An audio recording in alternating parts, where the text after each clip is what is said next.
Korma group, जो सोचता है वो करता है। आपके अपने सपनों का आशियाना। बिहार में विधानसभा चुनाव का बिगुल बज चुका है और सभी पार्टियां अपनी अपनी तैयारियों में लग गया है। और ऐसे में एक बार फिर से मुख्यमंत्री नीतीश कुमार ने रातों रात ऐसा दांव खेला कि सबके होश उड़ गए। सोमवार की देर शाम सामान्य प्रशासन विभाग ने एक अधिसूचना जारी की, जिसमें 4 बड़े आईएएस अफसरों को नई जिम्मेदारियां सौंपी गई और खान एवं भूतत्व विभाग ने भी 37 जिलों में नए खान निरीक्षकों की तैनाती कर दी गई और पुराने को नए जिले थमा दिए गए। अब ये सब क्या है? क्या ये नीतीश जी का चुनावी मास्टर प्लान है या फिर प्रशासन को और पारदर्शी बनाने की कवायद? चलिए इस पूरे मामले को समझते हैं विस्तार से। नमस्कार, आप देख रहे हैं भारत लाइव। मैं हूं शिवांगी आपके साथ। सबसे पहले बात करते हैं उन 4 आईएएस अफसरों की जिनके तबादले ने सबका ध्यान खींचा। पहला है कंवल तनुज। ये साहब अभी तक लघु जल संसाधन विभाग के सचिव थे, अब इन्हें योजना एवं विकास विभाग का सचिव बना दिया गया है। ये तो बड़ा शिफ्ट है।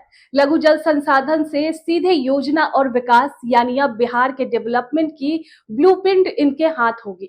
कंवल तनुज 2005 बैच के आईएएस है और कई बड़े प्रोजेक्ट्स को पहले भी हैंडल कर चुके हैं। अब देखना होगा ये कि ये बिहार के बजट और योजनाओं को कैसे चमकाते हैं।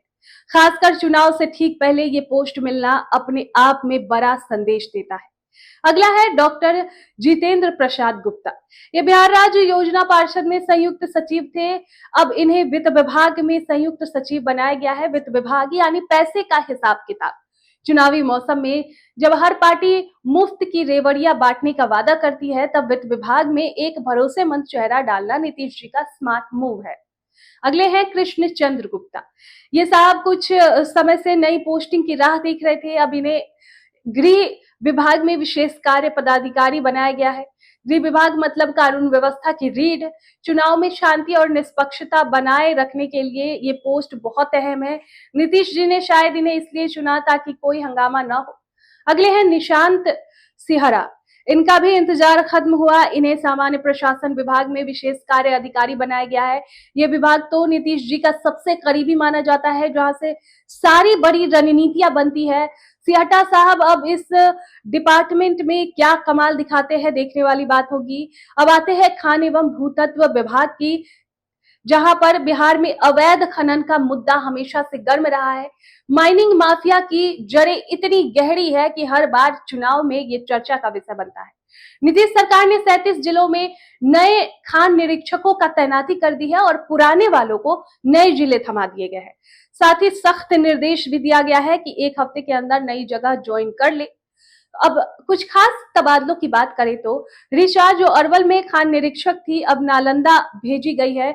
अभिलाषा गुप्ता, जो सहरसा में थी, उन्हें भी नालंदा का रास्ता दिखाया गया है। नवीन कुमार और प्रणव सुमन को गया में खान निरीक्षण बनाया गया है। सपना कुमारी खगड़िया, चंदन कुमार आजाद बेगूसराय, मोहम्मद अरमान मुंगेर, चंदन कुमार वैशाली, प्रकाश कुमार बक्सर, सूर्यमणि भाई पटेल जहानाबाद और मीनाक्षी गुप्ता व आदित्य राज अरवल में खान निरीक्षण बनाए गए हैं।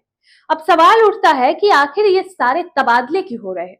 तो देखिए, जानकारों का मानना है कि नीतीश सरकार अवैध खनन पर लगाम लगाना चाहती है। खासकर जब चुनाव सिर पर है तो सरकार कोई रिस्क नहीं लेना चाहती। नए चेहरे लाकर और पुराने निरीक्षकों को इधर उधर करके सरकार ये संदेश देना चाहती है कि माइनिंग माफिया को अब बख्शा नहीं जाएगा। अब सवाल ये कि नीतीश जी ने अचानक ये फेरबदल क्यों कर दिया? बिहार में विधानसभा चुनाव की तारीखों की जल्द ही घोषणा होने वाली है। ऐसे में प्रशासनिक मशीनरी को चुस्त दुरुस्त करना जरूरी है। आईएएस अफसरों को नई जिम्मेदारियां देकर नीतीश सरकार ने यह सुनिश्चित करना चाहती है कि विकास योजना तेजी से लागू हो और कानून व्यवस्था पर कोई सवाल न उठे। खान निरीक्षकों के तबादले का मकसद यही लगता है कि अवैध खनन जैसे मुद्दों पर विपक्ष को सरकार पर हमला करने का मौका न मिले।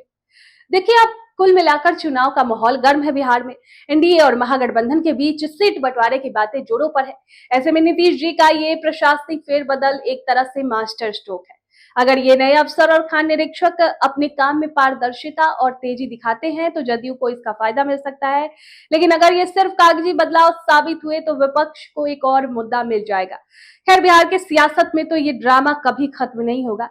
नीतीश जी ने गियर तो बदल दिया है, अब देखना यह है कि गाड़ी कितनी तेज दौड़ती है। आप क्या सोचते हैं, नीतीश का ये दाव कितना कामयाब होगा? कमेंट में हमें जरूर।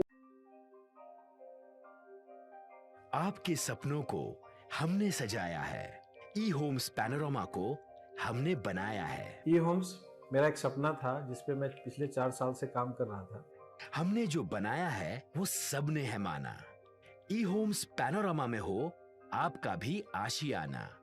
और फाइनली हमने 2021 में इस प्रोजेक्ट को लॉन्च किया। बहुत लोग अप्रिशिएट कर रहे हैं कि पूर्णिया जैसे शहर में, बिहार के, एक तो बिहार की बात करें उसमें भी पूर्णिया जैसे छोटे जगह में इस तरह का लाइफस्टाइल देना, ये सुन के हम लोगों को बहुत अच्छा लगता है।